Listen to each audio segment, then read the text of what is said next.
Hi, I'm Skull. Sorry for the late post, but I was too busy with my new hyperfixation, Helldivers 2. I now have about 300 hours on it. You know what? Why don't I just review the game? Helldivers 2 is the sequel to the much lesser known Helldivers game that came out in 2015.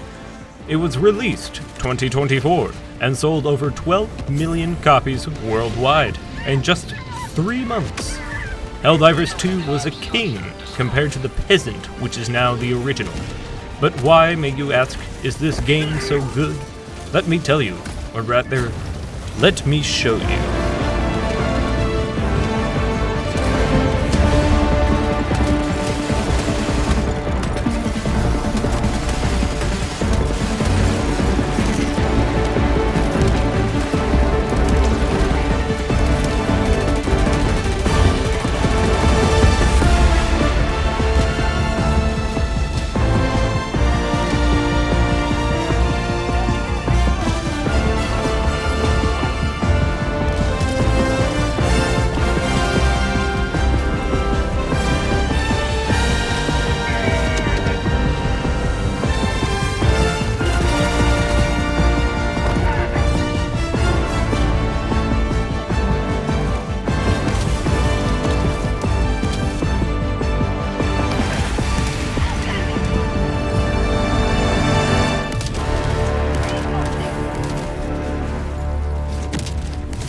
Now do you get why I'm addicted? Gameplay. You play as the famed Helldivers, an elite force of shock troopers consisting of mainly high school graduates. And yes, that is the in-game lore. Also, we might be clones. Just saying.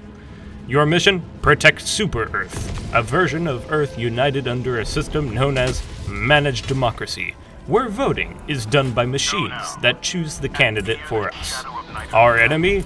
Oil-rich bugs, socialist terminators, and more recently, democracy-hating squids. It's been 100 years since the first galactic war, but the enemy is back and wanting revenge. So gear up, Helldiver. You're going to space Vietnam. So who are you fighting? Let's see. First, there are the Terminids, which are bugs the size of a full-grown man, if not larger. They bite hard and fight harder. From small scavengers to the largest bile titan, these guys win by swarming and overwhelming any opponents. Now why can't we just use bug spray? We already tried that. Plus, they are a force to be harnessed and contained, not extinguished. Why? Easy. Oil, or rather E710, a biofuel that only Terminids produce, and the only thing keeping our destroyers and other FTL-powered spacecraft in the air. Not a fan of hordes? Then fight the enemies that shoot back. That's right, the automatons, socialists that are programmed with a hatred of freedom and democratic voting. These are the robotic armies of the cyborg rebels who were imprisoned in the mining planet of Cyberstan. Now they want revenge, armed with heavy armor, laser cannons, rockets, more rockets, and even flamethrowers and chainswords. From the basic trooper to the towering factory strider, these guys are the embodiment of kill one and 10 more take its place. Want a combination of both horde and ranged enemies? Then head on over to the Illuminate front. These guys are another old enemy of ours. We had supposedly wiped them out during the first war, but now they are back. And they hate democracy just as much as they did the last time. So far, they aren't back in full force, but they already are deadly enough. They kidnap loyal citizens of Super Earth and convert them into mindless zombies known as the Voteless. Their kidnappers are known as the Overseers. They are armed with projectile staffs that make them deadly at close and long-range combat. By far, however, the meanest of them is the Giant Harvester, a tripod armed with a shield and laser that is capable of chopping up Helldivers in no time.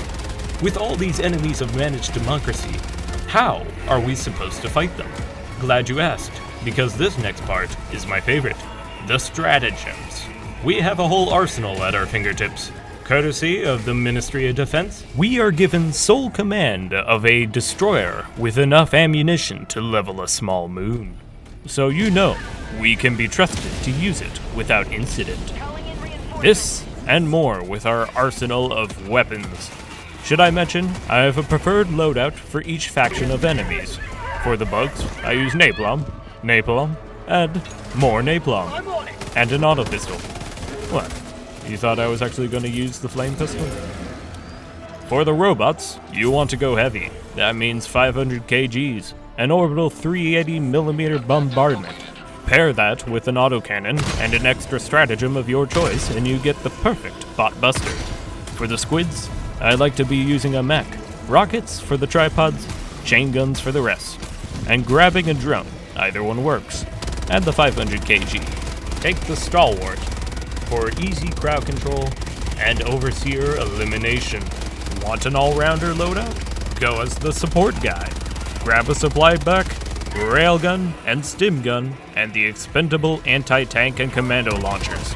Supply your team with ammo and weapons. Keep them alive with the stim gun, and target tougher units with your railguns. What makes this a good game? Well, everything. This is what a PvE third-person shooter should be like. Diverse missions that keep the player entertained for a good while. The ability to goof off with friends and get up to some wacky stuff. And by golly, the action is epic. It's like if Michael Bay decided to make a game. Every encounter feels cinematic, with explosive set pieces and dynamic environments that keep you on your toes. The variety in mission objectives, from stealthy infiltrations to all-out assaults, ensures that no two-play sessions feel the same. Plus, the character customization option lets you tailor to your experience, whether you want to be a stealthy sniper or a heavy-hitting tank. And let's not forget the fantastic co-op mechanics that encourage teamwork and strategic gameplay, making it perfect for those late-night gaming sessions with the boys. It's a gaming experience that can also feel repetitive, but this title stands out as a thrilling escape that combines heart-pounding action with endless fun. Whether you're tackling missions solo or teaming up with friends, it offers something for everyone. This is the kind of game that not only sets the bar for PvE shooters, but also leaves players eagerly anticipating what's next to come. If you're looking for a wild ride filled with unforgettable moments, look no further. This is a game to dive into. Oh, brother, this guy stinks! Why did I say that? Conclusion? Helldivers is an amazing game. Enough said. It only costs about $40 US, and you're getting your money's worth. The premium currency is also available to farm in-game, so you don't have to waste your hard-earned money to buy it in the shop. The developers at Arrowhead Game Studios make sure that this game is bug-free and continues to be enjoyable. However, I will not forgive them for some of their past sins, like nerfing the flamethrower. How could they do this? Another detail are the major orders that make you feel like you're fighting under Super Earth command. With all that aside, I can definitely recommend this game for anyone who's interested or wants to check out Helldivers.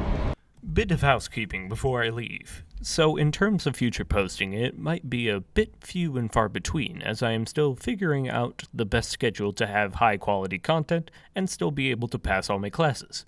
I'll figure it out eventually, but thank you for tuning in, however. You all are very much appreciated, and I very do so much like to see the like button go up, and up, and up, and keep going up. Especially the subscribe button also goes up. And both buttons are free to press. So please, subscribe, like, and share this video. I don't know with who, just do it. People will not expect it, so do it as a joke. That's all for me. Bye.